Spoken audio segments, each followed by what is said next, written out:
Good evening, brethren.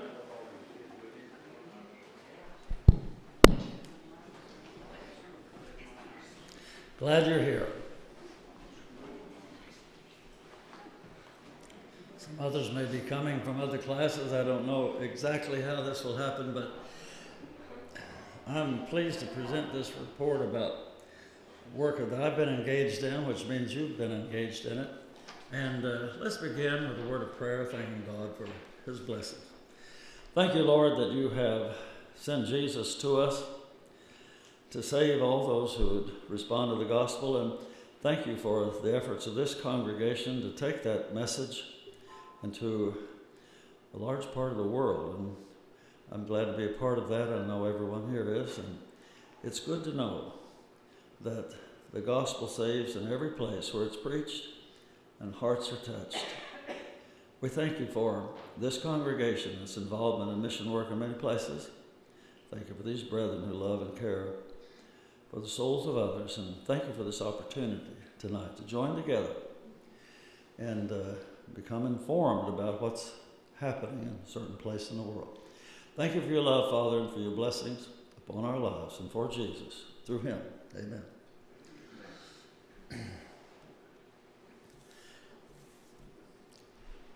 COVID-19 shut down a lot of mission work in a lot of places. And it took me 3 years to get back to India, and I haven't been back to Burma, Myanmar yet, because can't go back to Myanmar because of the political situation.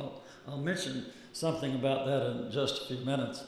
But I was able to go to India, and I want to thank the Sunset elders who use the funds that they usually give to me to fund my travel expenses when I go on mission trips, and they sent that money as relief help for brethren in Myanmar and India who were suffering because of COVID, and for other things too. There were people who had particular financial concerns because of health and other considerations. They've been very generous, and I want to thank Sunset for that, and for the opportunity and privilege of being a member of a congregation that cares so much. But I'm especially thankful to the brethren in Myanmar and India who, under very difficult circumstances, are serving the Lord and growing in faith and converting others as well. So let me get started, and I'll reserve some of my remarks for a little later when I come to a particular point where it would be appropriate.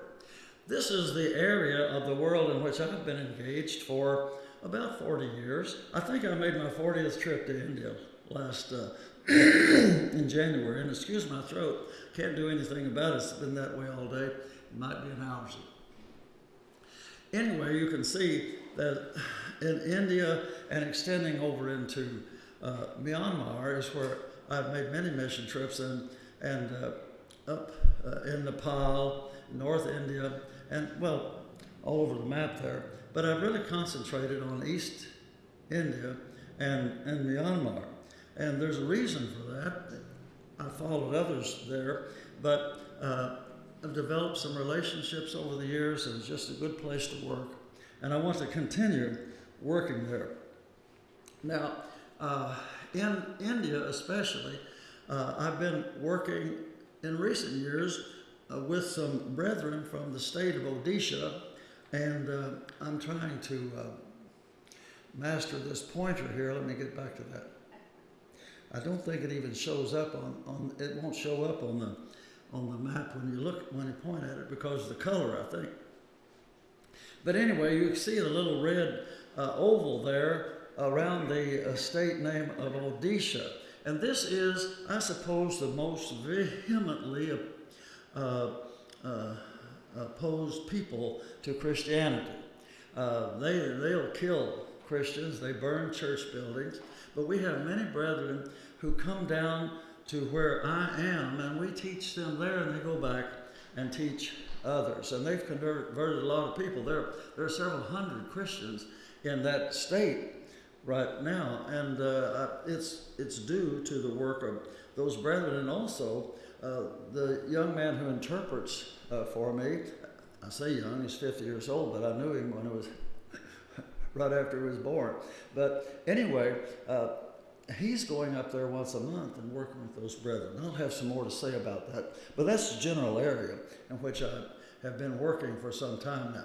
And I want to mention, I want to go back one more. Over on the right, I colored blue. There's a state there in Myanmar.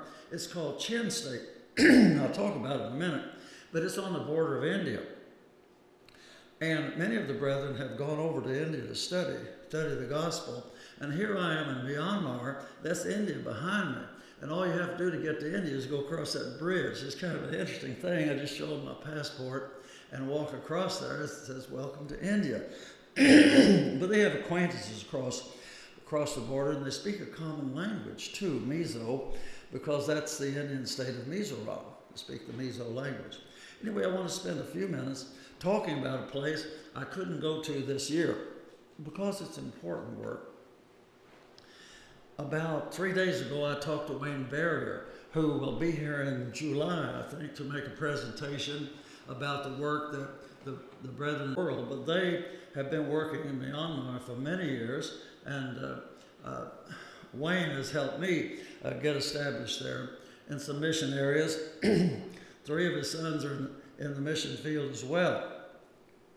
But he told me that he could only go to Yangon, which used to be the capital. Rangoon is what it was called then.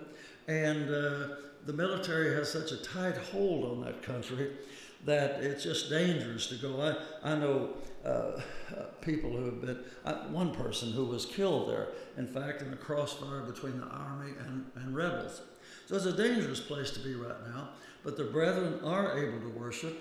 They're carrying on, doing the best they can.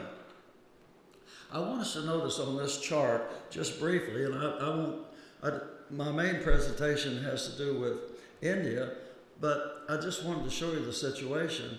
And that blue state there is Chin State. This is a Buddhist country. It's 60 to 90 something percent Buddhist, but in this country, there's, they tell me it's 80, I think it says 85% or something like that Christians, actually more than 90. They're all Baptist. I started in 1806. Some Baptists that went over there. But this is a place, and as I've been told that I'm the only member of the Church of Christ from overseas who's ever gone into that state. I've gone there twice. Well, it's kind of closed off, and it's kind of dangerous. It's kind of hard to travel, and that stops most people. But the fellow I was with is, well, he wasn't worried about that, so we went in there. And when we got back out, he stopped at some federal building, went in, and I asked him what he was doing. He said, "I'm going to get permission to go there after we got back." That's one way to handle it. Anyway, it's interesting if you look at an ethnicity map of Myanmar. There are seven major ethnic groups, and they're settled in places where, well, the state lines are kind of drawn to represent these ethnic groups. And this is one of the reasons why the military is not able to quell the uprisings there, because these are mostly mountainous areas. These folks are kind of united now. They like the taste of democracy they had for a while. It's very hard to fight against these people. It's kind of a guerrilla war. It's been going on since '48, when the country became independent from England. But anyway, these tribal groups, ethnic groups, are uniting and form a loose coalition, so to speak, and they're really working against the military. Unfortunately, well, or maybe fortunately, I think the West doesn't want this to become another Afghanistan, so they're not offering military aid, but that's the situation. And this is a place I visited a few years ago, for instance. This is one of those tribal areas, and these are friendly natives, wonderful Christian brethren. I enjoyed working with them there. They have church buildings in quite a few places, and I wanted to point out where this arrow is up here. That's a place called Michina. the big battleground of World War II between the Allies and the Japanese. But you see, China's just over there, and about where that A is where this COVID business started. And I was in Burma at the time. It's called COVID-19, of course, because it started in 2019. And I was there that fall, and I got out just in time. But anyway, these brethren are right up there next to China, and they speak a common language, and so they're working over there. And here's some brethren living very close to the border there. Now, I want to point out, in the northwest part is a place called Calais, and it's right next to Chin State, which is that yellow state up there. And many Christians have come over there and settled in that Buddhist area. And it's a very strong Christian area there, and they have a Bible school. And it's turned out a lot of preachers, and a lot of young women have studied there too, studied the Bible. And I've been teaching there for several years, and really enjoy that. Here I am with one group of them. And Rim Song is the interpreter I use there. You'll see him a little later. I'm in contact with him. The brother who was the head of that Bible school died as a result of COVID 2 years ago. It was a great loss. I'll mention a little more about him in a moment. In fact, you see him here on the right. His name is Chen Lin. And Rim Song is on the left, and others. And I want to especially mention Samuel Van Lalian. He'll be an important part of my story as I go on here. But let's move on down south. Sunset supports a Bible college, Bible school in Yangon, which used to be Rangoon, the Bear Valley Biblical Institute. The Bear Valley has Bible schools all over the world. I've taught at 3 of them, and this is the one that we support. I think we send most of the support for this particular institution. But they aren't able to bring students in now because first it was COVID, and now it's the military. But the director of the Bible school, who is Philip Van Beek, he's going out and setting up stations or teaching points, and he's inviting brethren in and having mission work of his own there to keep the work going until the military permits a little further development of the gospel. Here's a group of students. This is probably 3 or 4 years ago. And a group of graduates here. There's Philip. And these are mostly preachers right here. And there's the last group I worked with 3 years back. So that's really a going concern there. Wayne and Joey Barrier go over there especially and encourage those brethren. And then at this table are 4 people, including the lady in the back. They all speak English and 1 or 2 native languages. So they are interpreters and translators, and I've been using them to translate some of the things that I've written. And this is one of my favorite groups. I call them China Boys because 3 or 4 of them lived in China, were born in China, but they go over there into China and work among those people there where foreigners can't get in. Joey Barrier's gone over there several times, but his travel even is limited now. But this is a great work that these people are doing in a very difficult place. I do want to spend a couple of minutes talking about this fellow, Samuel Van Lalian. He is from Myanmar. He's from Chin State. Like most Christians in Myanmar, they come from that state, and then they migrate to other places. By the way, you might not be aware of it, but at the University Heights Baptist Church, there is a Chin-speaking group. They have 200 members right here in Springfield who come from this state because of economic opportunities and to escape from political oppression. But this fellow came from Burma. He goes over there, and he's teaching in a Bible school in Chennai, down there at the back end of that arrow. And he has invited people from Burma who speak English to come over. And I've taught there in that school several times. And the last group they had of 30, I think 18 or 20 of them were from Myanmar.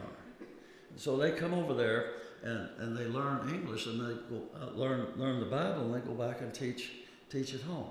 So just because we can't do mission work in Myanmar at this time doesn't mean that no mission work is being done. They're taking the people and training them somewhere else and then sending them back. So this is a great idea. And this is Samuel's home in Calais. It's a house church. I preach there every time I'm there, and I was been there with him too. And Samuel, once a year, goes back to his home. It takes him almost 2 weeks to go there by bus and train. So one of these days I'm just going to send him some money to buy an airplane ticket so he can get there in 2 days. It's just awful that he has to do with that. But he's one of the great workers, and he asked me to go and visit a place where he had constructed a church building. And I said, okay, how far is it from Calais? 60 miles. I thought, well, great. Well, 60 miles. Well, if you go 8 miles an hour, it took 8 hours to get there. And this is the straight road. This is, you get to the top of the hill, there's more like it. Going over 60 miles of that. It's quite an interesting little trip. Then you get up there, and here's the church building. Well, it's not much bigger than our foyer out there, but they built it. They carried the stuff up the hill and built that church building. And here's the inside of it, and they're just happy with that. And they're worshiping there. They're a shining light in this community. I just really enjoyed being there, and the fellowship is wonderful. And you see that little boy in front playing with that motorcycle tire?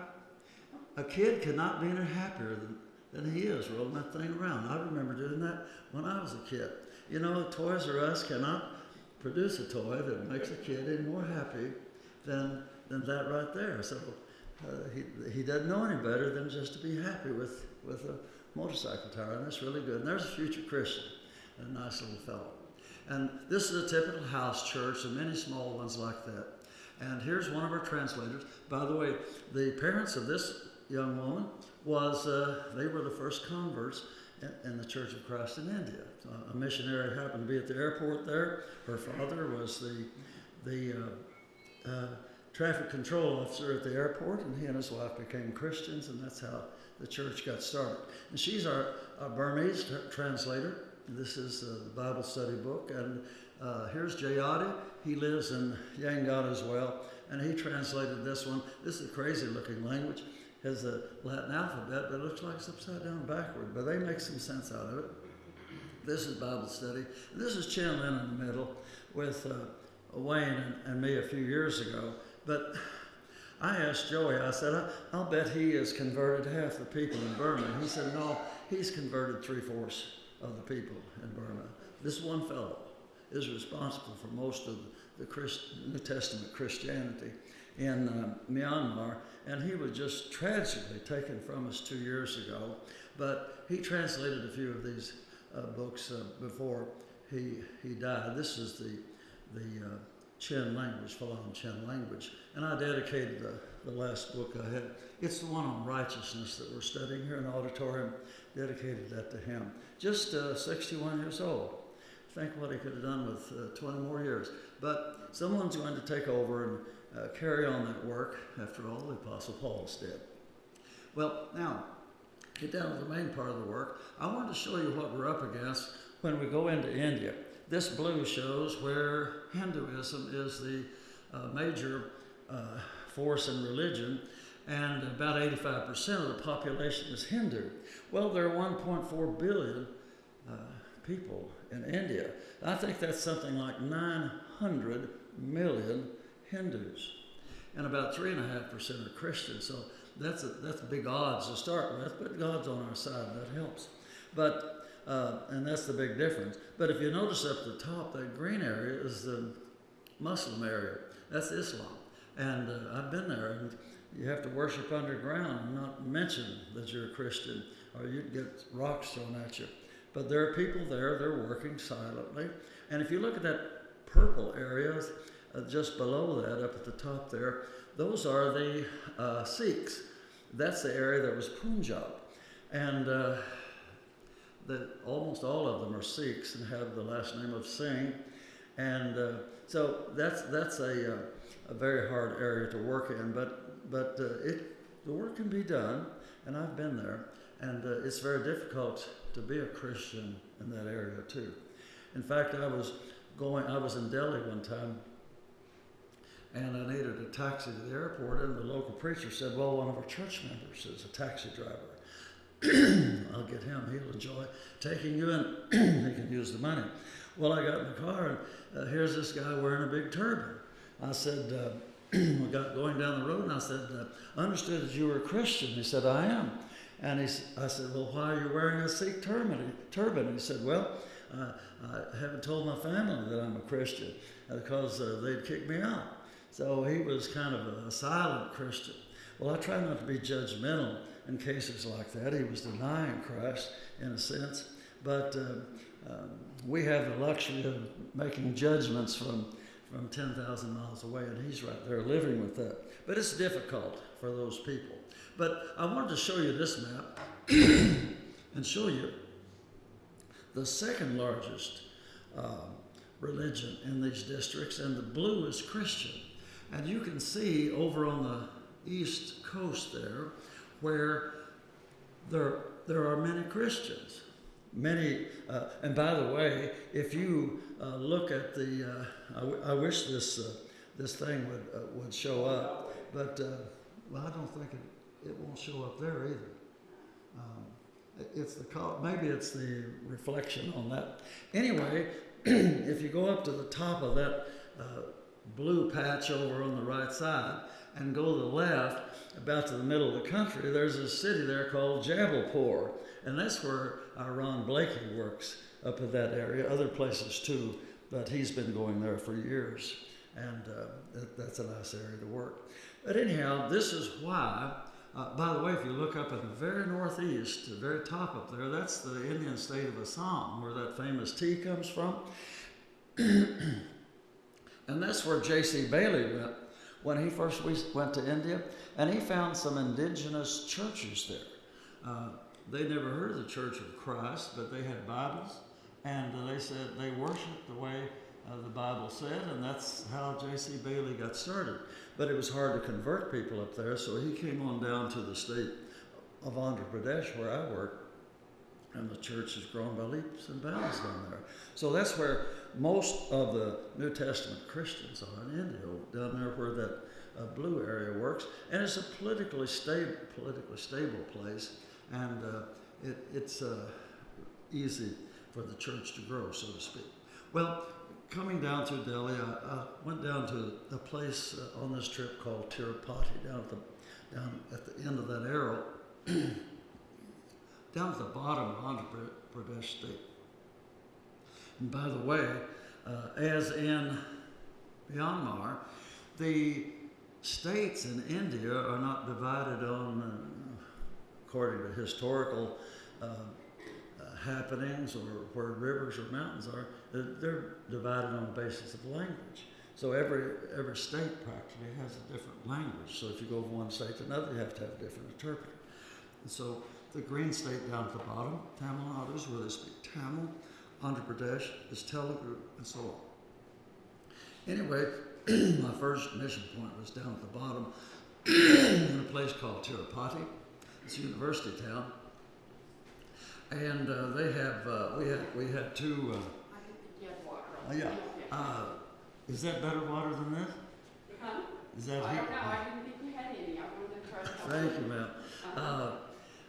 That reminds me, I went to Varanasi one time where they cremate all the bodies, and I was taking a boat ride at sunrise, to watch all that happen. And some fellow came paddling up in a boat who was trying to sell something to tourists. He was selling holy water.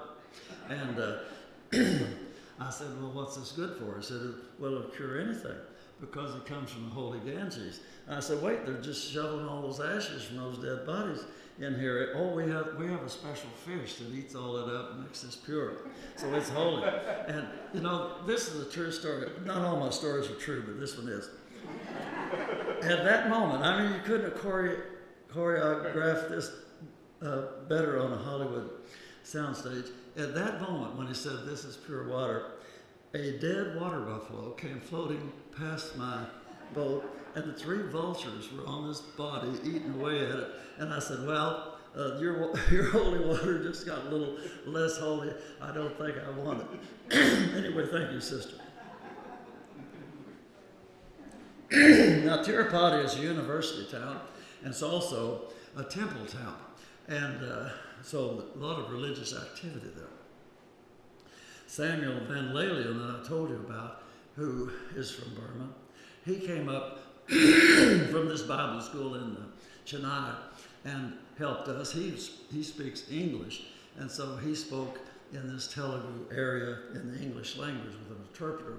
But on the left and right are our hosts, B. Vijaya Kumar and Swarupa, his wife. She is a principal of a girls' school. By the way, I can tell you the story. I think I have time. It's a good story.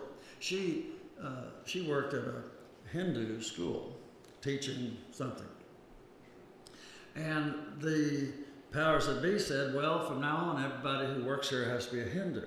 And every one of those teachers converted to Hinduism except her. She wouldn't do it.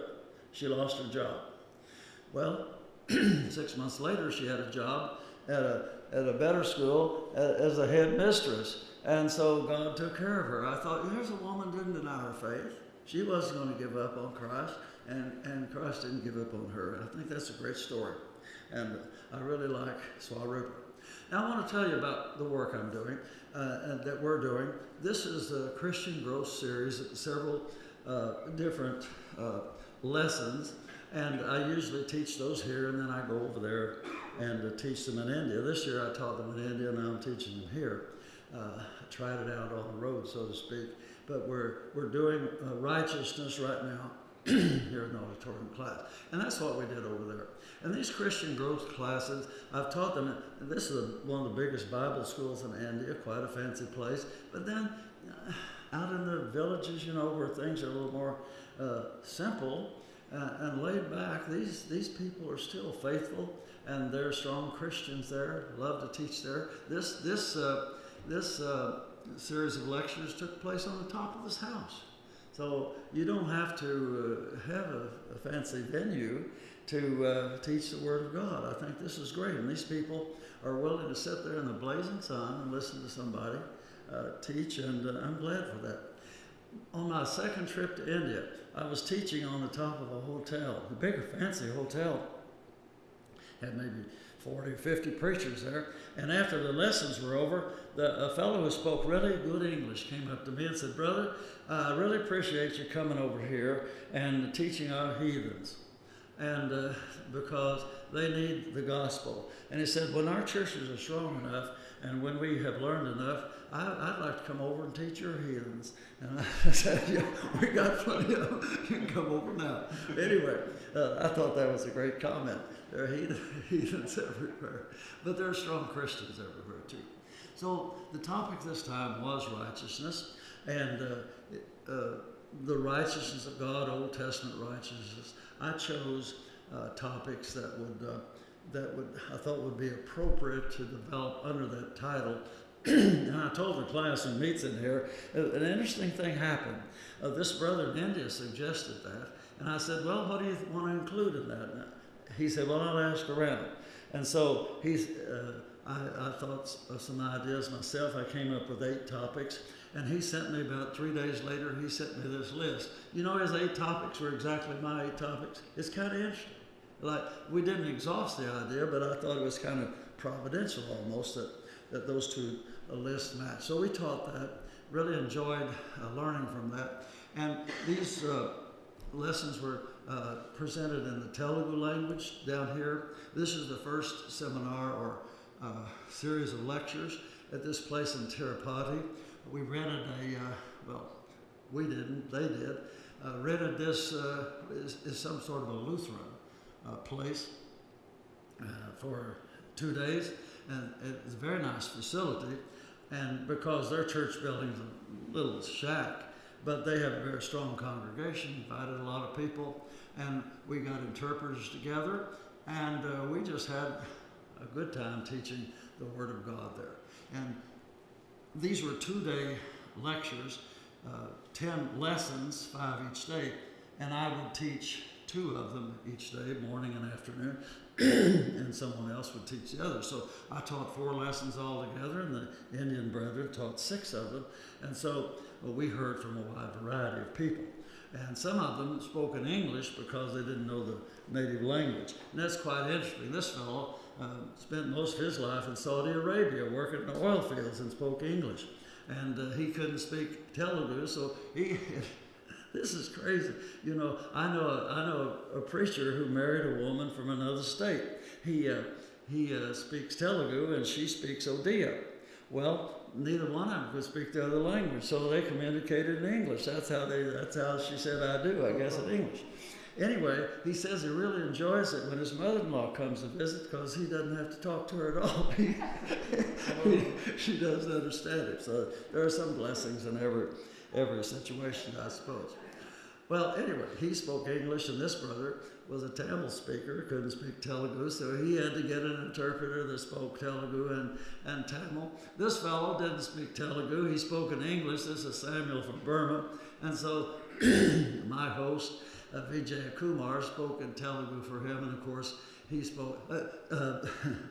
It happens that Vijay Kumar knows English and Telugu, and that's why he was able to also interpret for me. So that's kind of interesting. And there's a group, we had a nice group, we enjoyed that fellowship. Well, a lot of times when you go somewhere and work hard, you get Sunday off. But if you're a missionary, you're booked on Sunday. There are no rest for the weary, as they say. So I went to a nearby place and spoke at one of my favorite audiences at Vijayanagar. I've held many of these lectures there. Very wonderful, thriving congregation, and love the kids there. I think they see me as a kind of a benign Santa Claus sort of fellow. I don't scare them, and so they get pretty close to me. And these are dear friends. I stay with them when I'm there. Been doing it for years. He's a pharmacist, and she's the head nurse at a big hospital. Their daughter is trained to be a doctor, so they're a medical family. Wonderful Christians. Enjoyed that very much. Well,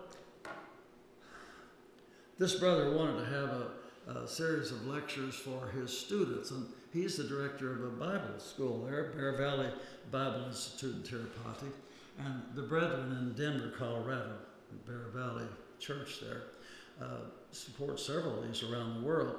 And so I taught 2 days there, the Sermon on the Mount. This is the Bible staff there, and so I taught there and enjoyed that. That's one in the series. I taught there years ago, but this is a new group, so they hadn't heard the word yet. So here's my Telugu interpreter speaking to these young Bible students.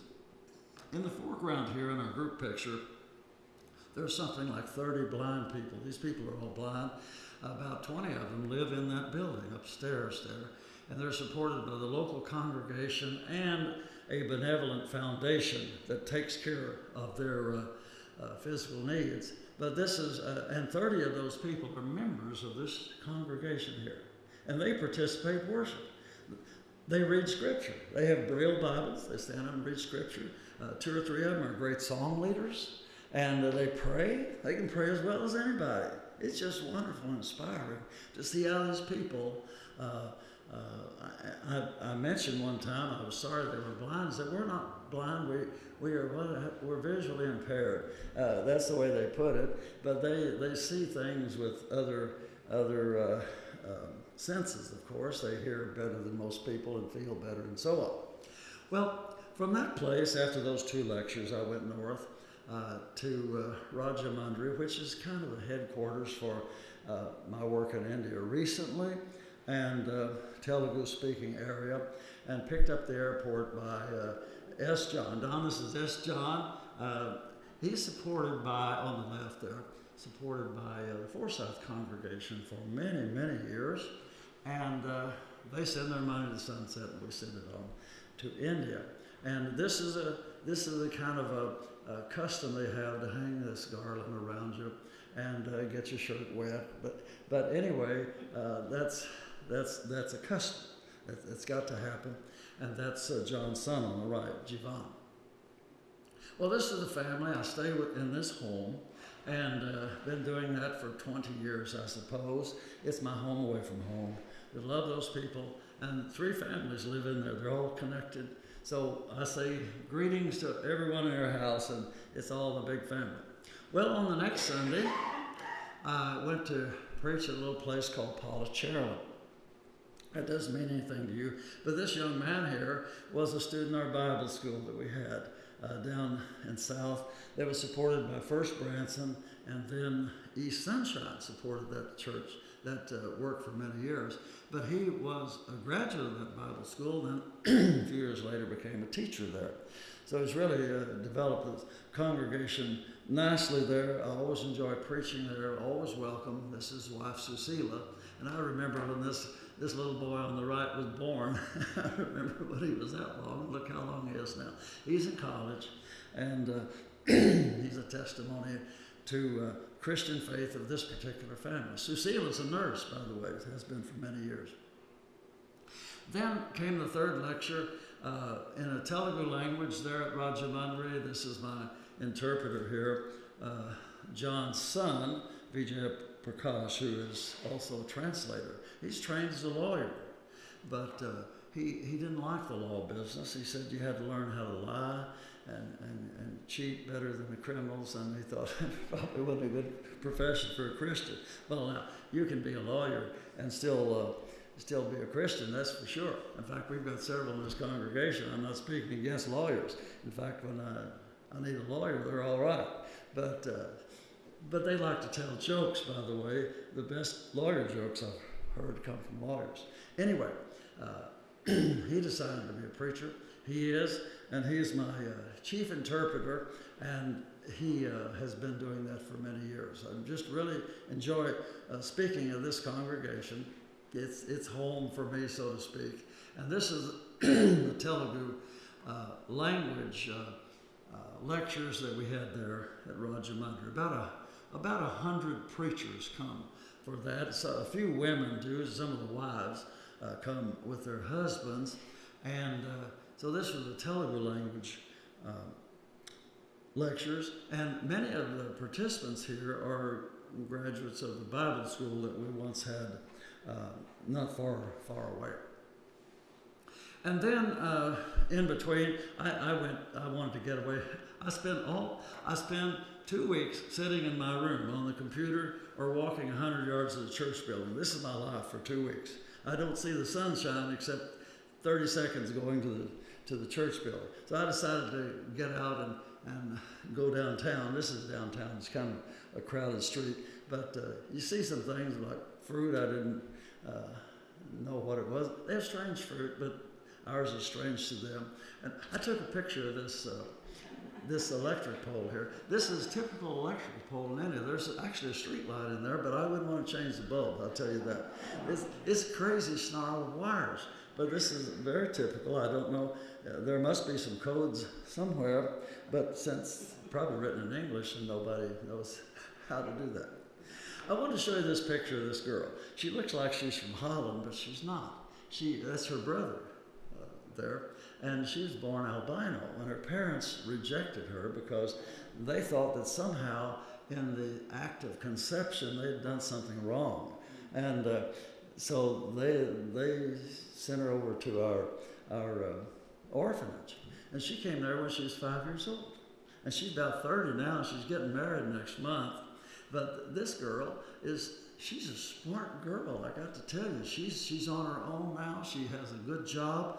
And it's all because of that children's home, because of the help that we gave her. But she always comes to see me, and this is her little nephew there beside her. Her name is Durga, and she's really a sweet young woman. Then the fourth series of lectures we had, I drew an oval around this Odisha. We had about 40 brethren, preachers, come down from Odisha. And they come down every year. We give them some training and send them back. And Vijaya Prakash goes up there once a month to teach them. And they are really growing. Hundreds and hundreds of Christians have resulted from that. I wanted to mention that one of those preachers sent me an email just 2 days back. Someone broke into their church building, and they broke down the doors, broke the windows, tore up everything, stole their PA system, and everything was valuable, the motor on their well, and so on. So it's going to be very expensive to replace that. But anyway, that I suppose that didn't happen simply because they're Christians, but because somebody thought he could make some money by reselling that. And so these brethren at Rajahmundry are helping to evangelize the people in Odisha, most of whom are against Christianity, but they're doing it in the back door way, so to speak, by bringing the people from Burma over to India to teach them and send them back. They're bringing these brethren from Odisha, training them and sending them back. So that's really a good way to teach. Kind of a roundabout way. This is a group from a few years ago, and this is the group now that met in this 4th series of lectures, held in the Odia language, and it was translated by one of the church members there in Rajahmundry, who happens to be from Odisha, has a wife from there, has a nice little family, and he translated this book for us, Righteousness in the Odia language, which 2 or 3 years ago was called the Orissa language, by the way. India is shaking off all vestiges of colonialism, and so they've changed many names. Probably you've heard of Bollywood. That is a combination of Bombay and Hollywood. That's where Bollywood comes from. That's the movie center of India. But Bombay became Mumbai to get rid of that colonial influence. But they didn't change Bollywood to Mollywood. I don't know why that didn't happen. And Madras is now Chennai, and so on. And Calcutta is Kolkata. So on. Anyway, here are the interpreters we had for that series. And then I had a 5th lecture series. And every year the local congregation wants to hear these lectures too. So we have those on Saturday night, and then on Sunday morning, Sunday afternoon, Sunday night. So I get to preach about 5 times or 6 times over those 2 days and wear my voice out, but I enjoy doing that. And these are the brethren who gathered on Sunday night there. Nearly the whole congregation was there, and ladies too. So I really enjoyed that. The singing is great, fellowship is great. And then I got on a plane and kind of retraced my steps. Had to drive several hours to get to an airport where I could get an international flight. Not an international flight, but a flight to go to Delhi to catch an international flight. And because I had to coordinate with a flight coming out of Frankfurt, it took me 2 days to get home from this place right here. I was in the air 24 hours, in the airport 24 hours is what it amounted to without sleep. So I was ready for a nap when I got home. Well, this is basically what I have to tell you about. There are a few minutes left. If anybody has any questions he or she would like to pose, suggestions for future work, I'm open to that. I really enjoy going on these trips. I'm glad you sent me. I want to thank you for that and for your attention tonight. Does anyone have any question that could I enlarge upon something I said or clarify anything? Damon, can the people from India teach freely when they cross the channel? When they cross where? The channel. The channel? To China. Some from India go into China. Oh, China. No, you can't teach Christianity in China publicly. And so that's all done underground. Yes. And there are many people who do that though. And they are former Chinese people, most of them, and they go over there too. But it's always on a kind of low-key basis. And as I say, Joe, I know people who've been put in jail there for teaching, and China doesn't want Christianity. It kind of conflicts with communism, I guess. And so, anyway, another question? Anything that suggests capitalism or Christianity is not welcome. Yes. You're talking about different languages? Yes. Are you talking about languages or dialects? Oh, both. Because these languages many of them have several dialects. Well, you know, if somebody comes here from Alabama, it's kind of hard. And we have, you know, our African American people. Clifford can understand these folks better than I can, and they have their own language, you know. And if you're from New York or Boston, you know, it's that way. And so the Chin language I mentioned, they have 5 or 6 dialects. Now this is another true story. I was teaching 3 years ago in a Bible school in Calais. There were 6 students, and there were 5 different languages among those 6 students. And I only had 3 interpreters who they did 5 of the languages, but they couldn't, by one interpreter interpreting what another one said, there was still one student that couldn't understand what I said. So there was another boy in the class who knew his dialect, and so he would share his notes with him after class was over. And I've been in places where there were 3 language groups in the audience, and so I'd have to have 2 interpreters. And you could speak 20 minutes, Ron, have a 1-hour sermon. It really makes it nice when you think about it like that. Anyway, dialect is a big problem there because of those tribal areas.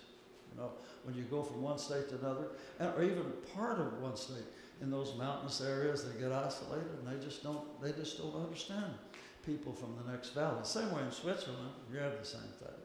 And it's, you know, now with television and cell phones, dialect is not as big a thing as it was, but that's pretty new over there. That's an excellent question.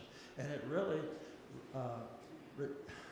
I mentioned that Bollywood was the movie capital of India. Just think, they have, I think, 22 national languages. So all the movies have to be made in all those languages. And then all the government regulations have to be printed in all of those languages. You know, we worry about having Spanish and English. Language does not unify people. It divides people, I got to tell you. And so, anyway, try to get one language. You know, we need to all speak the same language, especially with the gospel. Yes, dialects are a big, hard problem over there. And it limits the preaching of the gospel, because if people can't understand what you're saying, and that's one reason, I think, one idea about it is that's why in Galatians 4:4, when the right time had come, God sent forth His Son. That's when the Roman Empire was in control of everything. The Greek language was spoken in a lot of the world. The road system made travel a lot easier. It was an ideal time to spread the gospel. So language is very important. Knowing it, and that's why it's good to know a language. It restricts me when I go overseas, because I don't speak any of those languages. And I can speak German, but then not much mission work's going on in Germany. I can make reports there. Other questions? Those are good ones. Well, thank you. I want to thank the elders for giving me this opportunity to present this lesson. It shows an interest on the part of the leadership, and glad that you're here. Thank you so much, and God's blessing.